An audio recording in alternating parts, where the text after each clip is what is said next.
இன்றைக்கி விலாகு குட்டீஸ் 2 பேரும் ஸ்கூலுக்கு கிளம்புனதுக்கப்புறமா ஒரு 9:30 போல் எடுக்க ஸ்டார்ட் பண்ணியிருந்தேன். இன்றைக்கி என்னோடய மார்னிங் க்ளீனிங் ரொட்டீன் எப்படி இருக்கும் அப்படிங்கிறது தான் உங்ககிட்ட நான் ஷேர் பண்ணியிருக்கேன். எப்போவும் க்ளீனிங் ஒர்க்கை பெட்ரூம்லேருந்து தான் ஸ்டார்ட் பண்ணுவேன். பட் இன்றைக்கி கிச்சன்லேருந்து தான் ஸ்டார்ட் பண்ணேன். ரீசன் என்னென்னா இன்றைக்கி பசங்களோட லஞ்சுக்கு இட்லி தான் கொடுத்து விட்டுருந்தேங்கிறதால கிச்சன் அந்தளவுக்கு ரொம்ப மெஸ்ஸியாக இல்லை. அதனால தான் கிச்சன்லேருந்து ஸ்டார்ட் பண்ணியிருந்தேன்.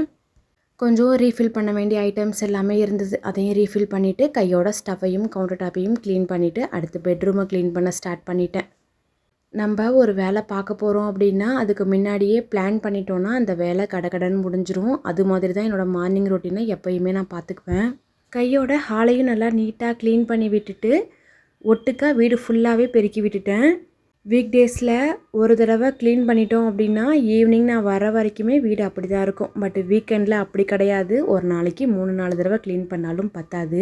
அவ்வளோதான். வீடியோ பிடிச்சிருந்துச்சின்னா லைக் பண்ணி சப்ஸ்கிரைப் பண்ணிக்கோங்க. அடுத்த ஒரு ஷார்ட்ஸில் பார்க்கலாம். பை.